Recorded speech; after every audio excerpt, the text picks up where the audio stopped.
بسم اللہ الرحمن الرحیم۔ بڑے دکھ اور بڑے افسوس سے یہ کہہ رہا ہوں کہ پاکستان میں ایک فلاحی ادارہ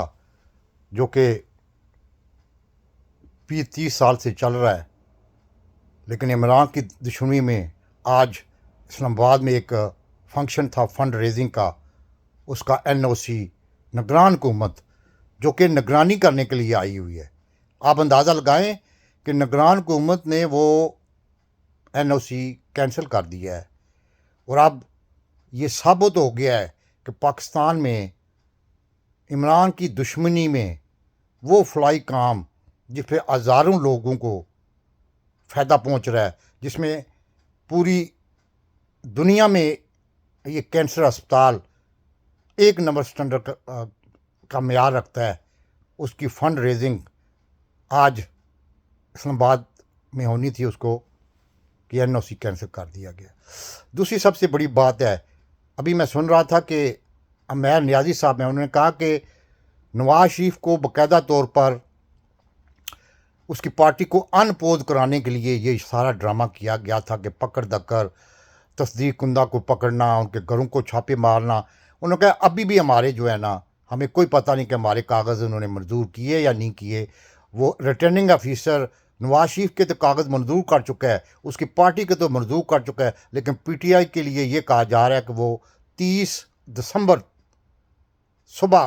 ان کی لسٹ لگائیں گی جن کے کاغذات نامزدگی منظور ہوئے ہیں۔ تیسری سب سے بڑی خبر یہ آ رہی ہے کہ پاکستان میں اس وقت میرے اندازے میں، میرے انالیسس میں، پاکستان میں سب سے بڑی تباہی کی ذمہ داری اس عاصم منیر کی ہے جو کہ پاکستان کا آرمی چیف بنایا گیا تھا۔ وہ ایک پرسرار شخصیت کا مالک ہے۔ اس کے بارے میں انالیسس یہ ہو رہے ہیں کہ وہ نہ تو کسی کو یعنی کہ فلی طور پر یعنی کہ بریف کر سکتا ہے، نہ فلی طور پر بریف کو سن سکتا ہے۔ وہ پرسرار، اس کی ذہن میں کیا چل رہا ہے یہ خدا جانتا ہے، اور خدا مطلب کہ وہی جانتا ہے۔ اس لیے یہ جو کچھ پاکستان میں آج جو کچھ ہو رہا ہے ایک سال سے، کیونکہ باجوہ چلا گیا، باجوہ نے جو اچھا کیا برا کیا اس کا خمیازہ جو ہے یہ قوم بھگت رہی ہے، لیکن جو نیا چیف آف آرمی اسٹاف آیا تھا اس نے مطلب کہ اس پاکستان کو بھی اس نیج تک پہنچانے میں اپنا کردار ادا کیا ہے کہ آپ سوچ نہیں سکتے۔ کیونکہ کل کے اعلان کے بعد میرا خیال تھا کہ 25 کرک کمانڈر ہوتے ہیں، کرک کمانڈر کہوں گا، کور کمانڈر کرک کمانڈروں کے مطلب کہ ڈیسیژن کے بعد یہ جو غنڈہ گردی، بدماشی، یہ جو مطلب کہ نواز شریف اور شہباز شریف اور اس کی پورا لفافہ صافی اور مولانا فضل الرحمان جس طرح کا انہوں نے مطلب کہ پشاور ہائی کورٹ کے ججز پہ اٹیک کیا ہے، یہ بند ہو جانا چاہیے تھا۔ لیکن یہ ہے کہ اس میں مطلب کہ یہی نظر آ رہا ہے کہ یہ اس بندے کی شخصیت ایسی ہے کہ یہ پرسراریت کی شخصیت ہے، یہ اپنا مدعا کسی کو بیان ہی نہیں کر سکتا، اس لیے کہ اس میں اللہ تعالیٰ نے اتنی پاور ہی نہیں دی ہے۔ اور چوتھی سب سے بڑی خبر یہ آ رہی ہے کہ اب آنے والا ہفتہ ایک بڑا امپارٹنٹ ہفتہ ہے جس میں یہ فیصلہ ہو جائے گا پاکستان کی تقدیر کا، اس لیے کہ مطلب کہ نواز شریف جس کے کاغذ منظور ہو چکے ہیں، یہ آپ کو پتہ ہے ریٹرننگ آفیسر کو یہ ہونا چاہیے کہ یہ بندہ تا حیات نائل ہے،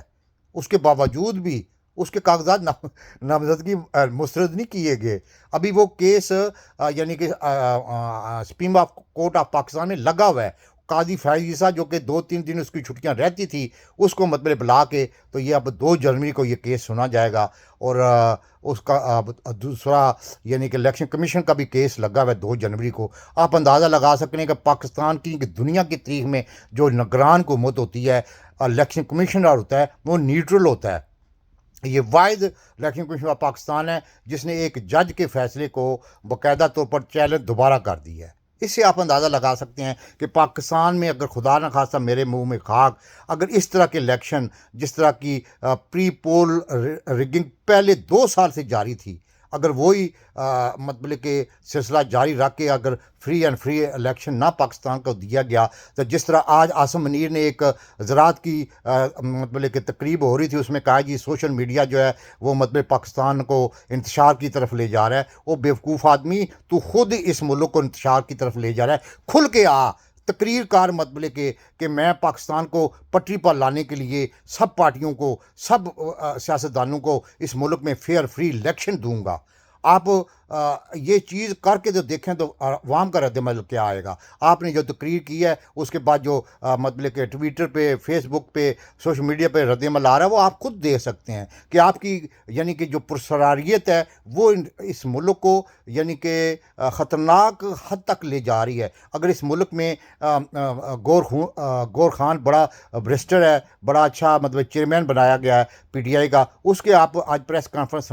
سن سکتے ہیں کہ اس نے کہا اگر فیئر اینڈ فری الیکشن نہ ہوا تو یہ ملک انتشار کی طرف چلا جائے گا، یہ ملک کی اکانومی تباہ ہو جائے گی، اس ملک کی سولیڈارٹی تباہ ہو جائے گی، اس ملک کی سلامتی تباہ ہو جائے گی، اس ملک میں خانہ جنگی کا خطرہ پیدا ہو جائے گا، اس ملک میں جگہ جگہ گوریلا وار شروع ہو جائے گی. میں کہہ رہا ہوں کیونکہ آپ کے تعلقات جو ہے افغانستان سے ٹھیک نہیں ہیں. اس کے بعد افغانستان